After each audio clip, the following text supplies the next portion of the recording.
The following is a production of DallasCowboys.com and the Dallas Cowboys Football Club. How about them Cowboys? Yeah, go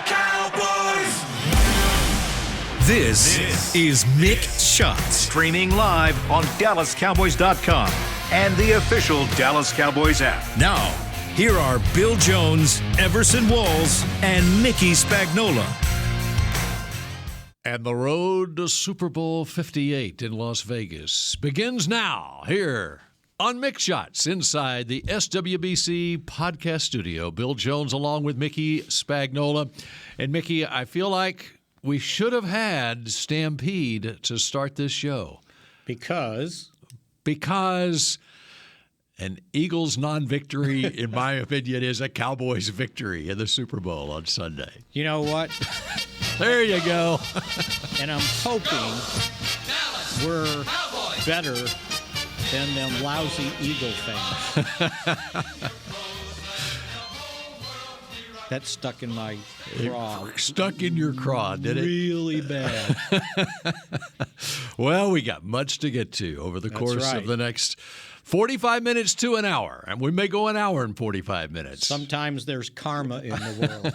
Got what you deserve. There you go. And we are here inside the SWBC podcast studio and on location in a remote spot somewhere in the world. Once again, is Everson Walls.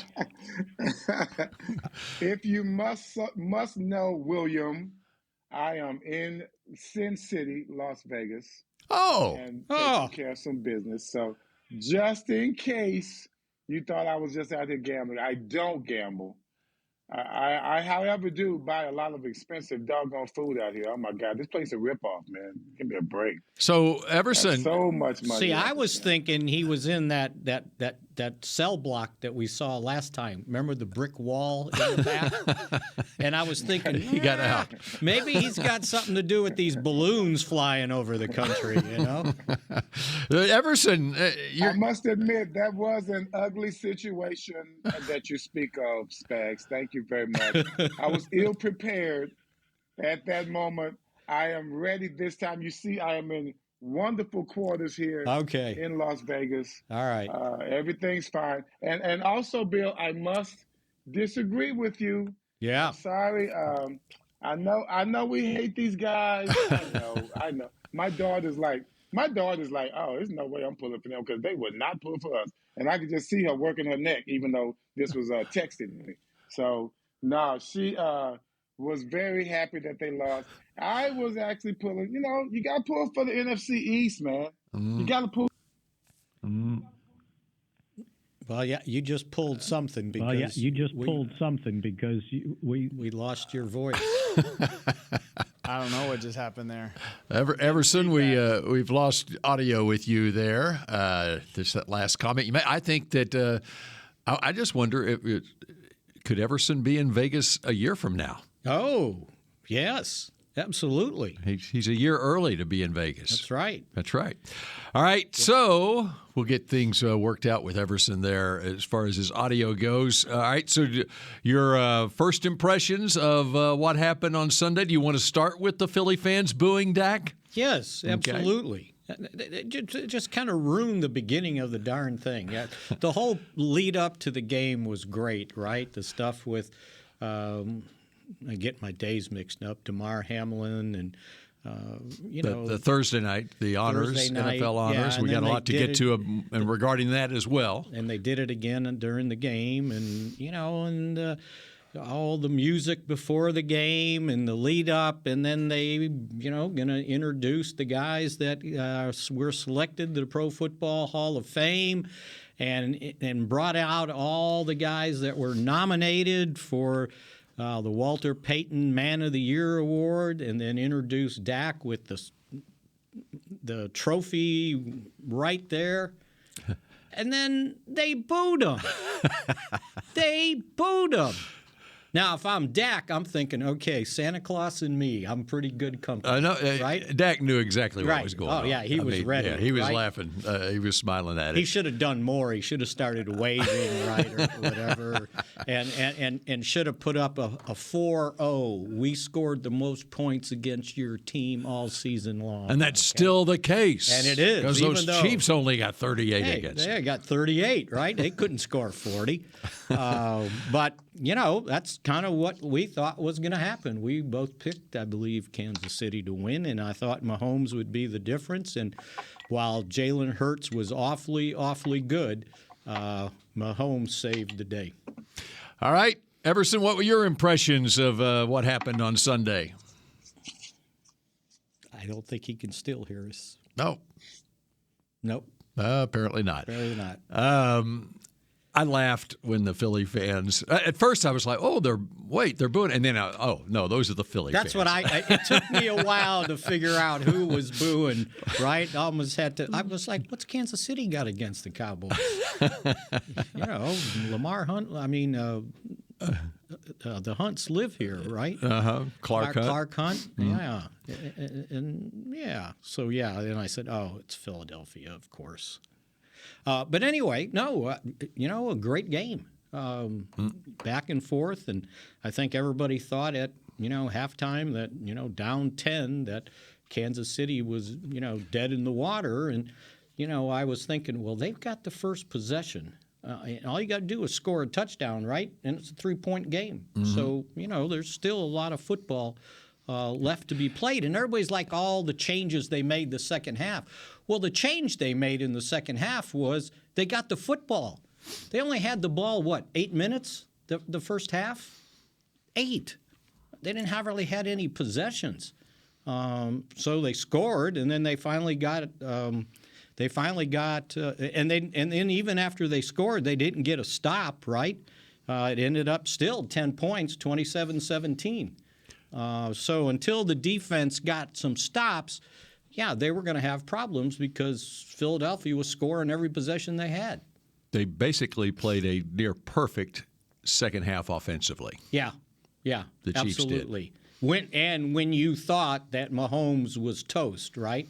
The way he was acting on the bench after the guy grabbed his ankle on the way down, it was like, not Henny. They're not going to have to play him, right? And this team's going to not only knock out the third-string quarterback in the NFC title game, now they're going to knock out the league MVP and have to play a backup that hasn't played all year and probably didn't want to play because immediately after the game he retired.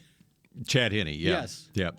And we'll get Everson back here in a moment, so I'm going to save the quote-unquote most controversial play, the call, because I want to get Everson's opinion on it.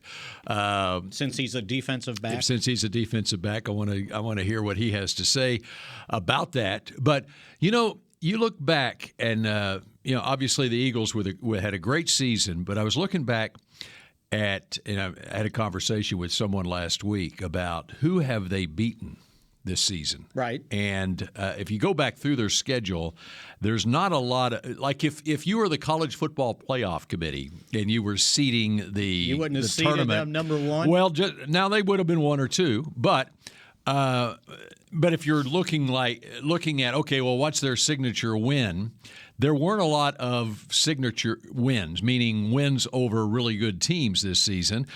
The win over the Cowboys came with Cooper Rush as a backup quarterback. Of course, they didn't have Hurts when the Cowboys had the return matchup, and the Cowboys won that one right before Christmas. But you look at the Eagles' season and where they were at one point. They were 13-1 coming into the Dallas game on Christmas Eve. And since then, now understand, Hurts was hurt, and they lost a couple of games there, but they wound up going 3-3 their last 6 games. Mm-hmm. In contrast, look at the Chiefs.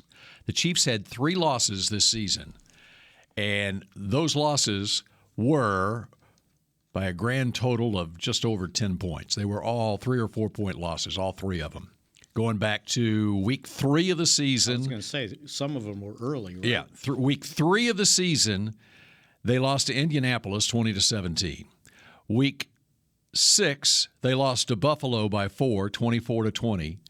And so they were 4-2 at that point of the season. And then their only loss the rest of the season came December 4th at Cincinnati, that 27-24 loss. So this is a team that not only won, and at that point of the year, they were 9-3. So they wind up 17-3. They won their last 8 games, and they won 12 of their last 13 games. That's how well the Chiefs have played this season. So why do you think everybody was thinking that the Eagles were going to win and they were the favorites? Mahomes' injury? That perhaps, but it became a narrative all season because the Eagles had gotten off to such a great start this season that they are the team to beat. Right. And then they kept, they lost Hurts for a couple of games, and so, but they had such a lead in the division, they were able to win the division and have the number 1 seed, and so they were still, the perception was still, well, the Eagles are the team to beat without really digging into the details of their season and so forth. But and Kansas City, as Travis Kelce pointed out time and time again, no one other than someone in this room had picked Kansas City to win the Super Bowl. Well, he never met me and Bill Jones at the beginning of the season. And you picked Kansas City at the beginning of the season? I believe so. Okay. Yes. If it wasn't, it was and the reason Cincinnati. no one picked them was because they lost Tyreek Hill. Right. And Brett Veach, their GM, did a great job in the offseason and even during the season acquiring Kadarius Toney. I think the Giants in rue October that move? was one of those picks. You know how many snaps Kadarius Toney played in the game? Not many. 6 on offense. Yeah, I know. And then his special teams and had the big 65-yard punt return. His production per snap was pretty darn good. He was close to being the MVP, right? Uh-huh.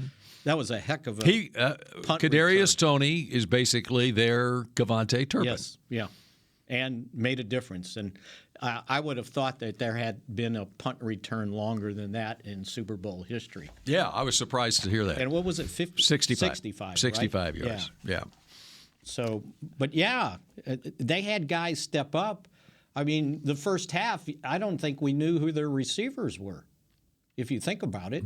I didn't look at the stats on the first half, but so other than Kelce with 3 catches, McKinnon, running back, had 2, and then 1, 2 catches. It's Gray. Gray was a tight end, right? So the wide receivers had 2 catches at the end of the first half, but they didn't have the football, right? How many plays? And one of their 2 touchdowns was on a fumble return by the Missouri Tiger and Frisco Lone Star Ranger Nick Bolton. They had He's 20 a heck of a football player, by the way. He ended up with 9 tackles. If a defensive guy needed to be the MVP, he was pretty darn close, right? 9 tackles he had right down the road here in Frisco. They had 20 plays in the first half. That's it. 20. 7 of them were runs. So, there was a reason. I don't know how much they changed the second half. Everybody said, well, they came out and ran the ball. Well, okay, they didn't have a chance to run the ball the first half, right? We knew going in that Pacheco could give them problems, and he did. That was your guy, right, for your pick to click. And then they got him going, and then things started, but still, even though they scored, Philadelphia came back and scored, and it was 27-17. All right, we got Everson on the phone now. And Everson, I don't know how much you've been able to listen to what we've been talking about, but I wanted to save the defensive holding call to get your opinion before we discussed it. Of course, it was the key play of the game down the stretch. James Bradbury called for the defensive hold on Juju Smith-Schuster as a cornerback. What was your take on that call? It was just like really the Cowboys fight 49ers game when you're talking about Donovan Wilson. Once you get in that area, sometimes the referee. This is just not going to work today, is it? Oh. Of the game. There we go. Say that one more time, Everson, because we lost you for just a second. Say it one more time. I was saying the referees don't understand that they are not supposed to be a part of the game when you're talking about being in that crucial situation.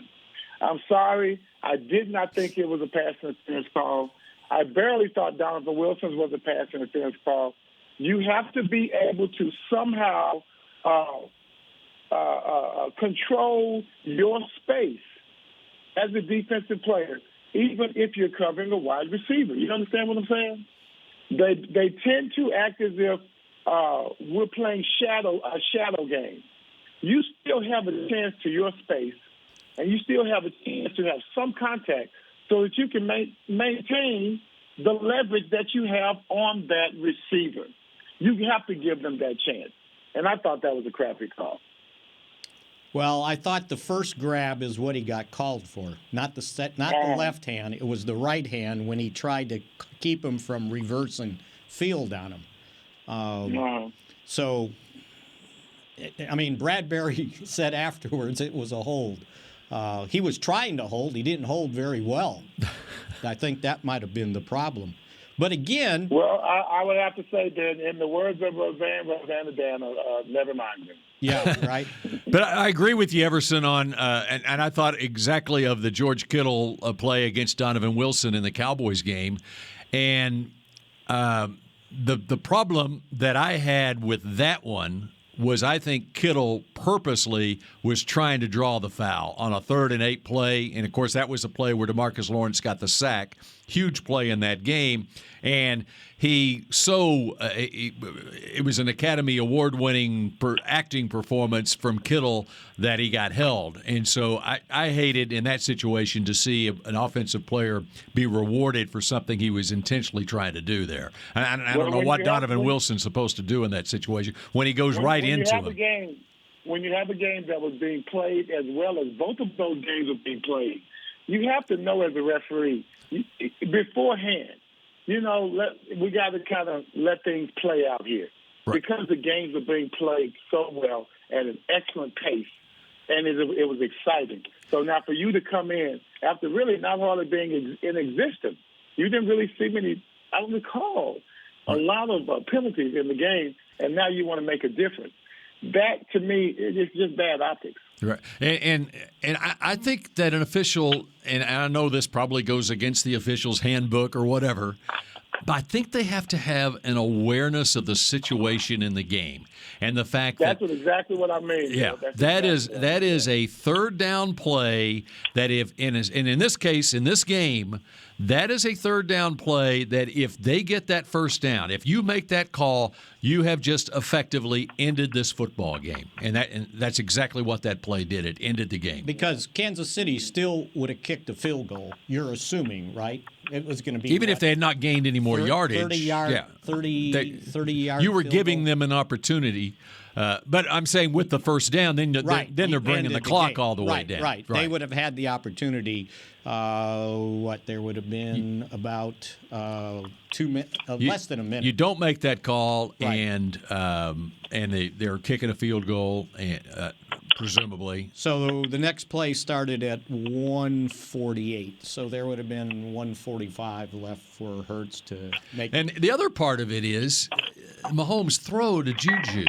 If there was not a hold on, no contact whatsoever, the throw to Juju, there was no way they were completing that pass. No. He overthrew him by so much. Yeah, and the hold and it was a hold, so it took place before he threw the ball. I think he just unloaded it. He might have seen the flag go down.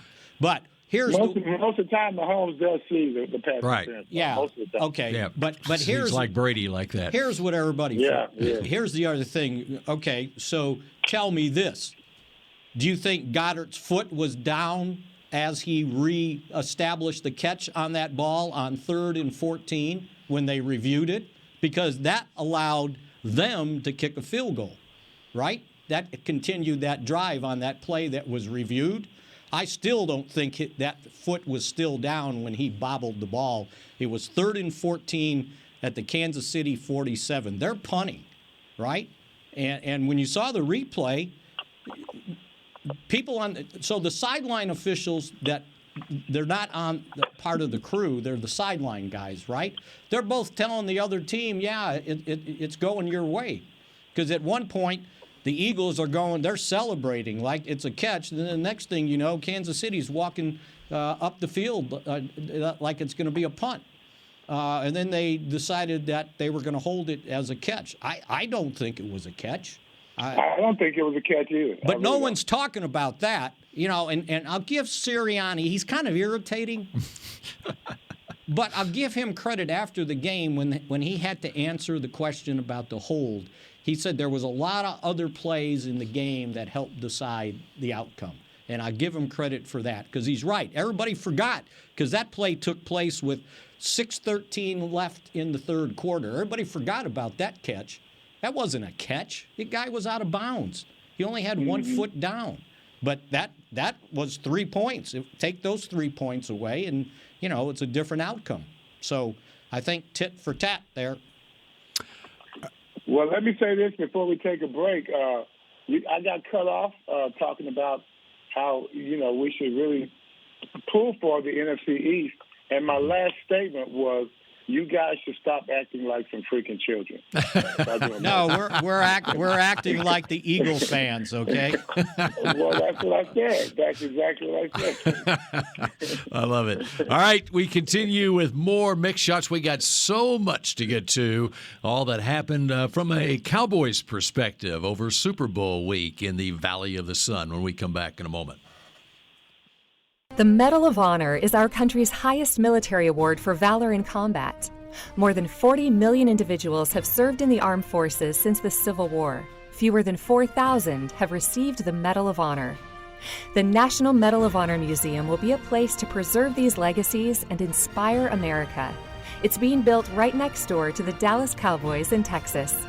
Help us honor our country's greatest heroes. Learn more and get involved at mohmuseum.org. We paid how much for those lessons? Shh, she's doing great. Oh, yeah, totally. Can you pass me a Pepsi Zero Sugar? Great job, honey! Oh, look at that. That's not the end. No way. Now it's time for the encore. You know what? You're right. 5 times? Not enough times. For everyone who traded in rock concerts for their kids' recitals, you've compromised enough. Pepsi Zero Sugar. That's what I like. Nobody protects you from mayhem like Allstate. You hear that? I'm a torrential downpour. Torrential? What's that even mean? It means you can't see out of your windshield. And if you have the wrong car insurance, you might have to make it rain to fix your bumper.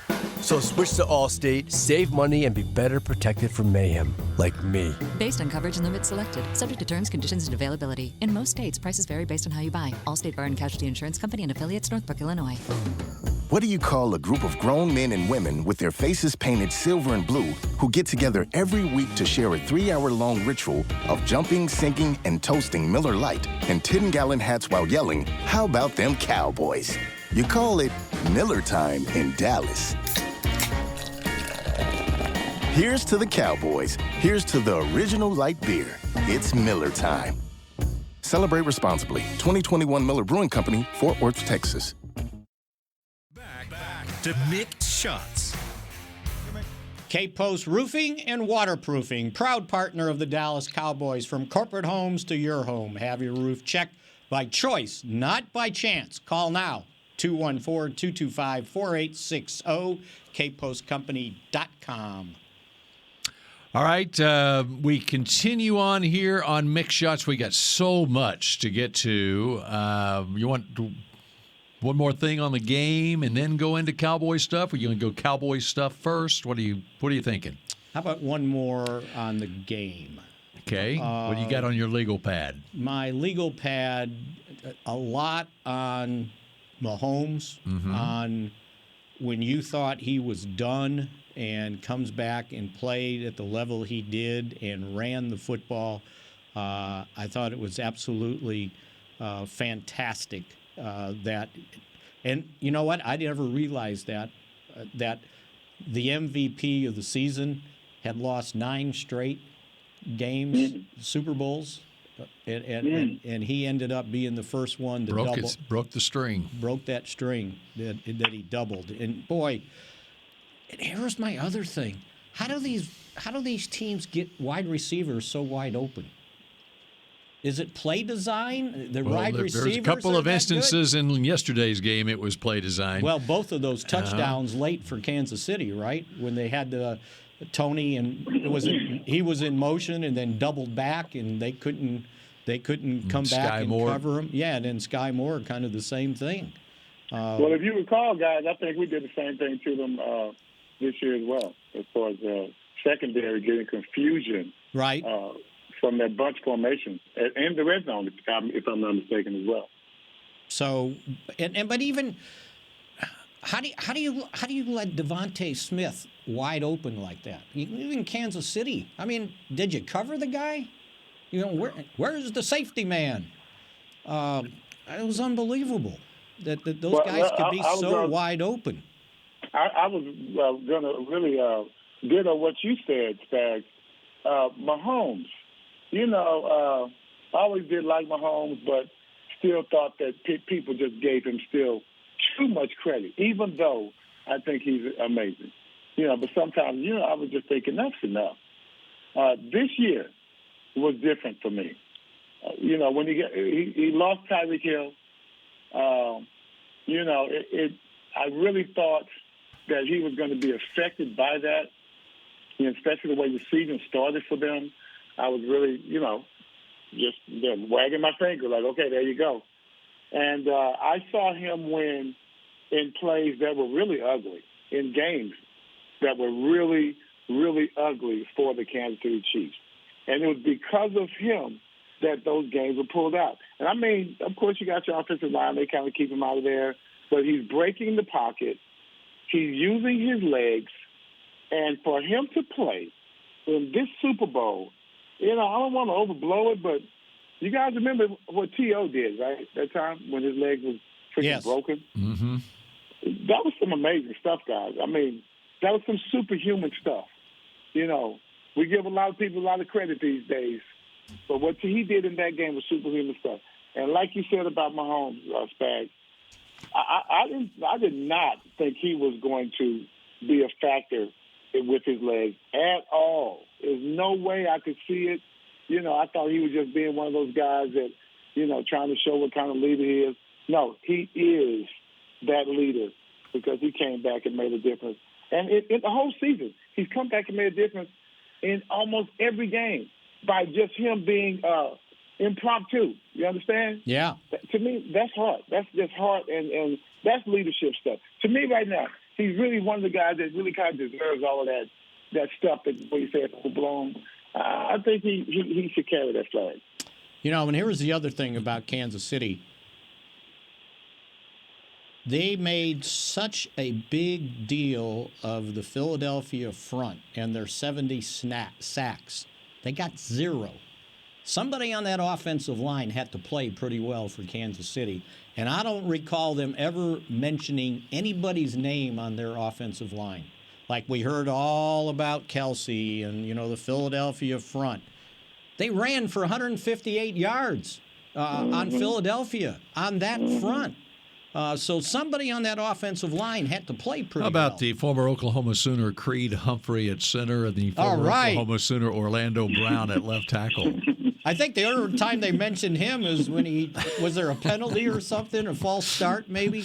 But they never mentioned anything about how about these two? How about these two offensive lines? And when you look at, and that's something I started charting early in the season because across the league there were so many injuries on the offensive line, including here in Dallas when Tyron Smith goes down before the season even started. This season, the Philadelphia Eagles and the Kansas City Chiefs. During the regular season, how many starts did they lose from their starting 5 offensive linemen all season long? I think, like a good lawyer, Bill knows the answer to that. I know the unless you don't ask the question unless you know the answer. That's right. The Eagles missed 3 starts from their starting offensive line all season. 2 of them came late in the year, Lane Johnson, and they had 1 other missed start. And the Kansas City Chiefs had 3 missed starts on their offensive line. Both these teams with 3 missed starts on their offensive line all season. You go with the Cowboys, Tyron Smith, he wound up starting 4 games in the regular season, so he missed 13 starts there. Terrence Steele wound up missing 4 starts. He played 13 games. And then you even lost starts. Biotish.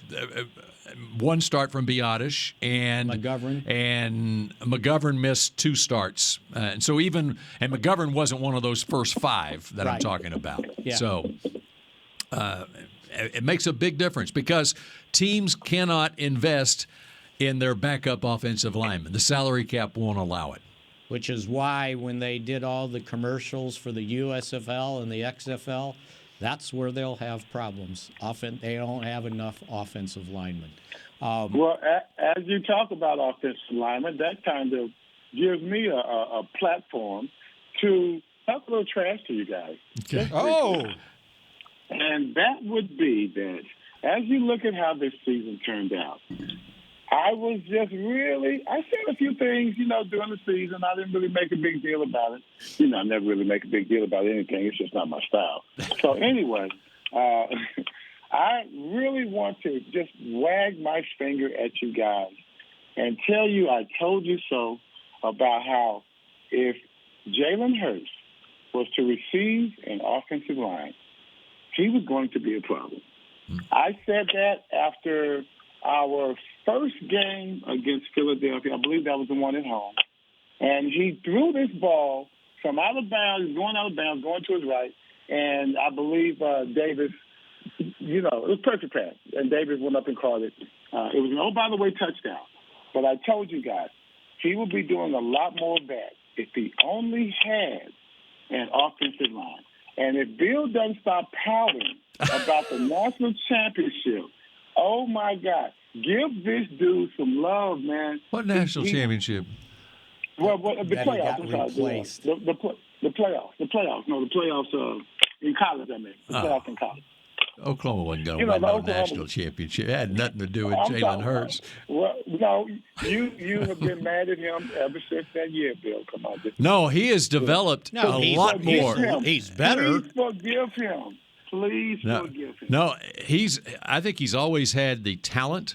I think that since he was at Oklahoma, I think Philadelphia's done a great job developing him as a passer in this league. He was mainly running the football when he was at Oklahoma. I give a lot of credit. And at one point in the game, Greg Olson started touting Jalen and his journey to this point. And there was one part, and he talked about him overcoming adversity, at Alabama, what happened to him at Alabama, then transferring to Oklahoma, and then into the NFL as a second-round draft pick and not a starter initially and all that. Right. But I think what I give him credit for, especially in this environment in college football more than anything, was when he left Alabama, he didn't leave Alabama right after he got pulled out of that national championship game and Tua led him to the national championship. He stayed another year at Alabama. It wasn't like he got mad and then, I'm going to go find some other place to play. He stayed at Alabama. And I believe he got his degree at Alabama. And then, actually, the next year, he had to come in the SEC title game when Tua got hurt and lead Alabama on the football field. But that says a lot about the character of Jalen Hurts that, when times went bad, what you're seeing across college football right now is, they don't like me here, I'll just show them, I'll just go someplace else. And Jalen didn't do that. He stayed at Alabama and completed his time there, and then it became the right time to transfer. That's when he, with the blessing of Nick Saban, went to Oklahoma. And I thought that just like you had brought up, though, and like I said, what really gave you this platform was we talked about it. Their offensive line allows him to have the poise that he has shown throughout the entire year. And let's just I'm being realistic about that. And the way they have developed everything around him, man, almost everything was perfect for it to succeed.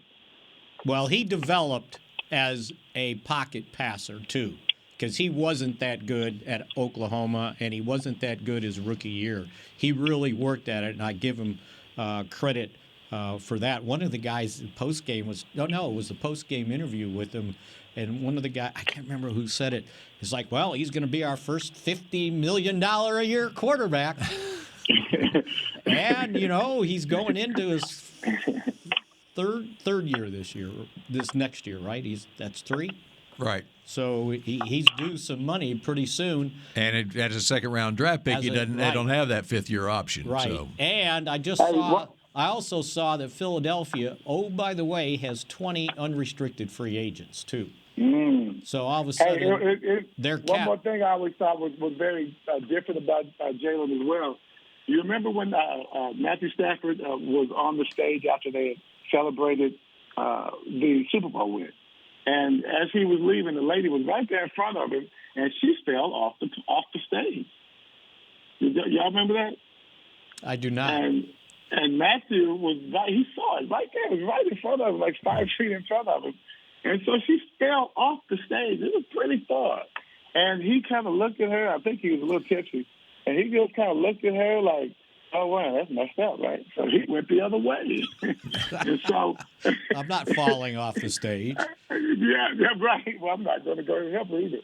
And so just the difference between that is Jalen Hurts was coming into the locker room after a win in Philadelphia, and the fans were really trying to get his autograph, and they leaned over too far, and the rail collapsed. Yeah, I remember now. Right in front of him, right? Yeah. And, just as cool as ever, he just bends over and helps like 3 or 4 people up, take a picture with him, and he goes to the locker room. So, to me, that's the difference between a quarterback who's humble as he is, right? He's always been that humble guy. That's what you spoke to earlier. Both of y'all think he is. He has always been that humble guy. Did things the right way, and it's really paying off for him. By the way, just to clarify on Hurts, he's going into his contract year. This is his 4th season coming up. He was drafted in 2020, second-round pick, and so he's going into his 4th year. So that's why they brought it up. Yeah, and so you know darn well his guy doesn't want him playing in his final year. What the Eagles did this year with their roster and making all those trades and signings and so forth, they have no money left. This was their year, and they knew this was their year, and now they got to start paying that quarterback. Well, they were offended. I guess they can do his contract where he's got another year where they've got some salary flexibility, but it's about to hit big time for them. Well, they were offended that Stephen Jones pointed that out. Mm-hmm. They got all mad. All right, we got to take a break. Wait, one last before we break. Okay. Because we're going to do this other stuff. I don't know if you guys stayed with the post-game shows, but on Fox, they went to Fox 1 or whatever, and Sean Payton was part of the panel, and they were talking about the Chiefs starting this dynasty. And Sean Payton goes, Andy Reid's got 2 Super Bowls. He's been pretty successful. Mahomes has been successful. He goes, I think it's about time that, Andy just says, okay, that's enough, and retire. And the guys on the panel finally caught it. They were looking at him wild-eyed, right? And they go, oh, you're in the same division. It was pretty good. He was pushing that Andy retire. All right, let's talk Cowboys at the Super Bowl and in the Hall of Fame when we come back on Mix Shots. We paid how much for those lessons? Shh, she's doing great. Oh, yeah, totally. Can you pass me a Pepsi Zero Sugar? Great job, honey! Oh, look at that. That's not the end. No way. Now it's time for the encore. You know what? You're right.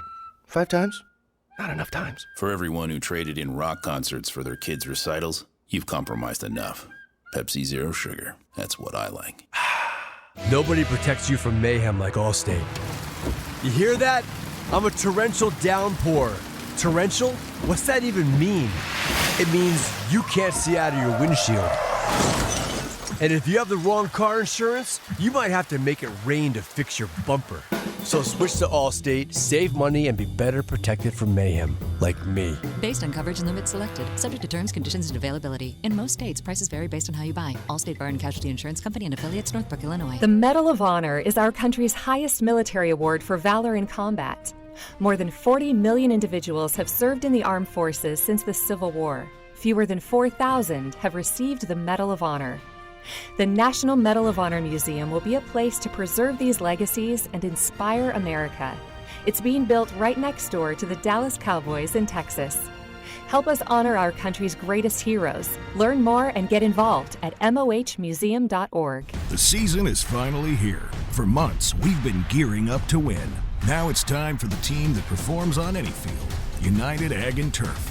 With John Deere zero turns for mowing, compact tractors for loading, mini excavators for digging, Gator utility vehicles for hauling, implements for grading, hay tools for baling. United Ag and Turf, for winning. The official Ag and Turf equipment supplier of the Dallas Cowboys. Visit UnitedAgAndTurf.com for more. Back to Mick Shots. This is How We Country. Country music's Party of the Year is coming to Ford Center at the Star in Frisco. The Academy of Country Music Awards are always bringing you country music's brightest stars together under one roof, and no one does country like Texas. Witness history on May 11th. Get your tickets at SeatGeek.com. And if Chris Stapleton's playing, I might just go to that. You liked that anthem, did you? He was awfully good. May 11th, that's now less than 3 months away. And that means the draft is over. Is less than, it's like 2.5 months away. Yes. The combine's a couple of weeks away. Free agency is a month away. Things are kicking off big time. Can we grow old gracefully, please, Bill? Can we do that? No. Hey, there's a reason. I've got the big green notebook ready to go here the next 3 months. That's where I'll be spending a lot of time, in my big green notebook. And the details of that will reveal partially as we go along here on Mix Shots week to week. That might have been my favorite commercial on NFL Network. Now, you're going to have to let us know what you're pointing at, Mickey, on the screen. I will. And the distractible player, it's Mickey. the commercial with the flag football, the young lady from Mexico that they couldn't pull her flag. Mm-hmm. She's being interviewed right now on NFL Network. It was pretty funny. She ran all the way home. Everybody's trying to pull her. You remember? I did not watch any of the commercials. Anyway, and she avoided everybody, and she got to her house, and her mom was like glad to see her, and her mom went to go grab her flag. She goes, not now. But I did see rave reviews on social media. Yeah, on the it was a good one. The flag football commercial. Yeah. All right. Okay. Let's get into. You want to get into Hall of Fame? Yes. Okay, and congratulations to Chuck Howley, DeMarcus Ware. I'll throw Zach Thomas into the mix, too, as he finished up his career. And I just love the knock on the door special that the NFL Network and the Pro Football Hall of Fame does every year. And it's really neat when they find out they're going into the Hall. Yeah, and, I was torn because I knew DeMarcus Ware was going to get in, right? If he didn't get in this year, he's getting in next year. But I knew if he got in, and you knew Chuck Howley was going to get in, then Darren Woodson didn't have a shot, right? They're not going to put 3 Cowboys in the same year. Just not going to happen. And unfortunately for Darren, he didn't get in, but again, right? Yeah, again. But good DeMarcus got in. It was his second time, and finally, the Pro Football Hall of Fame righted a probably 45-year wrong with Chuck Howley. Should have been in long time ago. I believe the first time he was eligible was 1978. 1978. All these years. And one of the best football players in Cowboys history from back in that era was still not in. So the fact that he got in, I don't know how you guys felt, but I felt like it was pretty bittersweet. Sweet that he got in, but sort of bitter that he got in after. I don't know if he can appreciate it. Mm-hmm. I agree with that, Spag. His son, I talked to his son, Scott Howley, the day after, and I said, do you think he knows? Do you think he understands what happened? And he goes, at times I think maybe a little bit, but I just don't know. He goes, the only time I think he reacted to it was John McClain's on the senior committee, the reporter, writer from Houston. Now that he's a good guy. He's a good dude. He's retired, and he's on the senior committee, Rick Goslin. And he said John was the one that came to the house when he made the finals to let the family know, to let his dad know. And he said, John was explaining it to him, and he said, my dad, in case everybody doesn't know. This was back in August, I think. Yeah, this was when we were in training camp. Yep. And Chuck Howley is the last stages of dementia. He barely can walk. He's having trouble speaking more than a couple words. And so when John came and told him, Scott said, I don't think he understood. And he goes, and I left. And he goes, a little bit later, I got a call from our caregiver that's been with Dad for a long time. And he said, I was trying to explain to him, he said, to your dad, what this all meant, that, you're probably going into the Hall of Fame. And he said he finally looked up at me, the caregiver, and his eyes lit up, and he said, guess I'm going to have to get a new suit. Mm-hmm. There you go. And so maybe he understood. Now it's a matter of how long he can retain that understanding. Because I think if you saw it, the knock on the door at his house was from Roger Staubach to come in and explain it to him. And I think he kind of got a little bit of a smile. Yes, he did. Nod, I thought right? that there was a look on his face that he got it. He understood what he was saying. Yeah. But if nothing else, with Roger being there, I'm sure he thought it was something. Right, Roger. Different. Well, you know what? Yeah, it was something important. Scott said a bunch of the Gold Jacket guys showed up. Bob Lilly was there. Cliff Harris was there. I think now these were Leroy Jordan, not a Hall of Famer. Other former players. And then Charlie Waters was there, Drew Pearson. So they all kind of showed up for the thing to make a big deal out of it. So I hated asking the question, but Scott was so nice. And he was the one, by the way, that went on stage to when Chuck Howley was introduced. That was his son. And I said, so do you think he can make it to the induction ceremony? He goes, I don't know. He said it's going to be really tough because he has sensory overload. Like if there's a lot of noise and there's a lot of things going on, he doesn't deal with it too well. So that's always the shame when those older guys like that get in at such a late stage that they can't really appreciate it. But it was his son was great about it, though. Cool. I was, of course, upset again about Woody. Yeah. If I can't make it, at least somebody can make it in damn thing. God, it's great. So, I've been pulling for it for a while, especially when you told me how many times, Spags, that he had already failed. And when we had the Tom Landry Awards, he's a charming guy. He sat next to my wife during the time.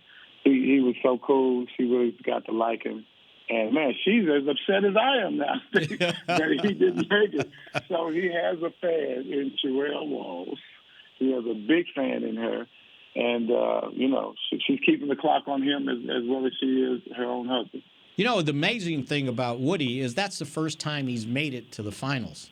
He's always been – you know what? And that was the deal with Scott talking about his dad that, for – all these years, for a whole bunch of years, he always was on the ballot, right? But he never got past the semifinals. And he told me, you guys, and I wrote about it, he told me an interesting story. He said when he was in middle school and he realized all these other guys were getting in from the Cowboys and his dad was being left out, he said, I wrote a letter to the Pro Football Hall of Fame explaining my dad's qualifications and why he should be in it. And he said they sent me a letter back. They wrote him back. He was like 12, 13 years old, and explained to him that he'd been a semifinalist for 14 years, but never really made it to the next round, or however many years it was. I don't think it was 14. But yeah, I thought it was pretty funny that he actually did that. And then when it finally happened, he was the one to go up there and represent his father when they introduced the guys. Okay, now here's the other thing as far as the going forward with the Pro Football Hall of Fame. And, of course, there were 3 senior finalists this year. That all got in. Okay, 2023. And they've expanded it to 3 senior nominees, or the potential for 3 senior inductees in the class of 2024 and the class of 2025 also. So I don't know if there's anyone here in our present company who might be interested in that little note, but there are. Present company already knew about that. Right. I'm letting everyone else know. Don't turn me into Drew Pearson, okay? I am not. Darn. Jumping the gun. You're a senior already. and so, as I said on the air last night, okay, took care of business this year. Now Woody and Everson here. Yes, let's do it. Let's go. And you know what? To emphasize my point, so the other 2 seniors that got in, Joe Klecko, and then Ken Riley, who has already passed away. I was going to say something. Yeah, and he's already passed away. Don't wait to these guys. What's that? I was saying, just don't wait so long for these older guys. Well, yeah, he never made a Pro Bowl or All-Pro. Is that true, Spaz? Ken Riley? Ken Riley. That part, that's what I heard. I think I heard that. I don't know that for a fact. I mean, he's been his son. I think it's Ken Riley the third. He has always been carrying the flag for his pops, man, and that's just really a good deal. Ken Riley always was a class act, and I say it all the time. To be able to thrive in a situation in Cincinnati that wasn't the greatest situation at all, and to play his entire career there. I just thought it was an easy testament of what consistency and loyalty was all about.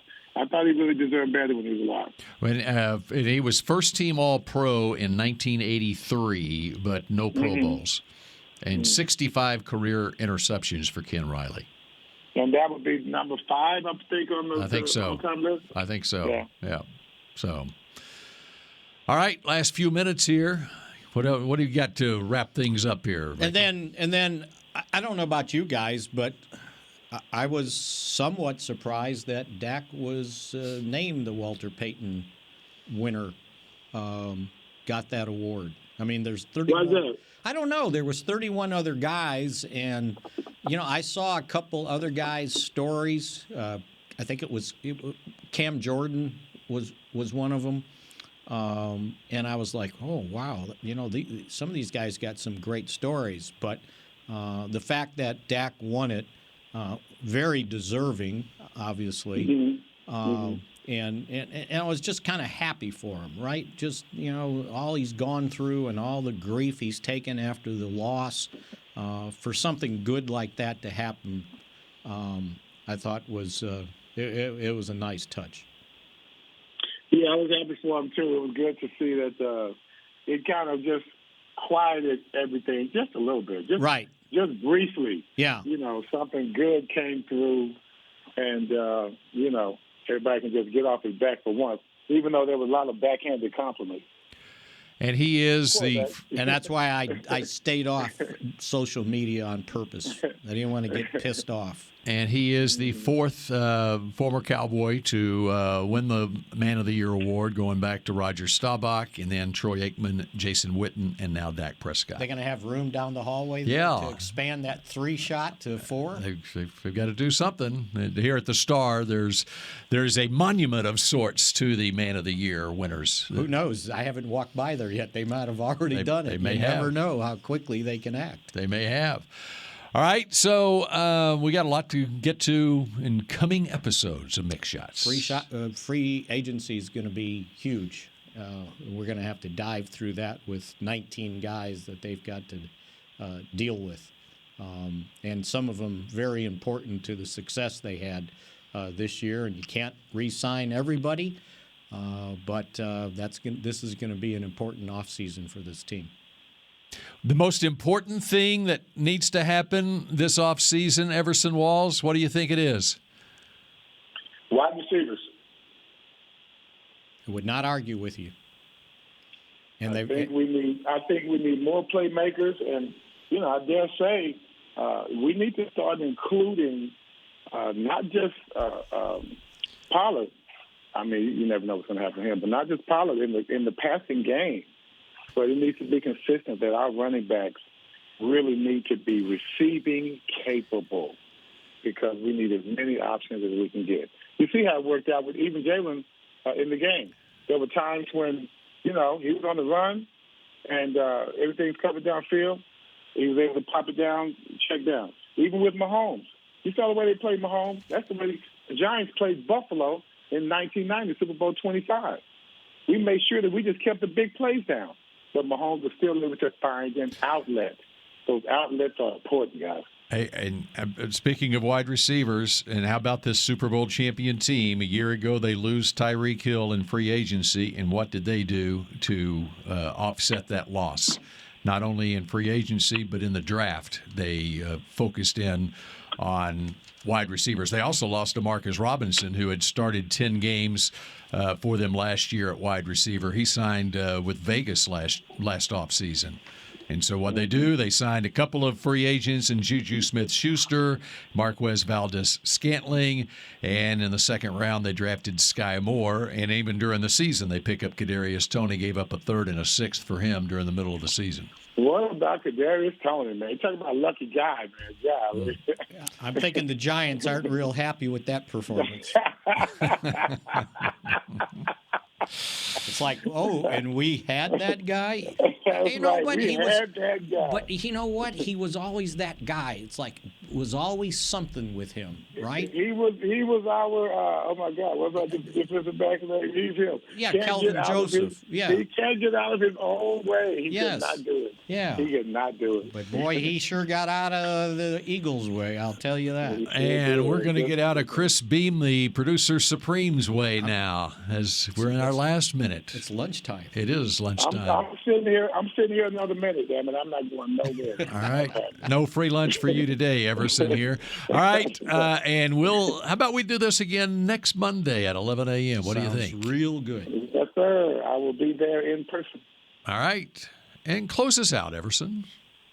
Go Cowboys. This has been a production of DallasCowboys.com and the Dallas Cowboys Football Club. How about this, Cowboys? Yeah!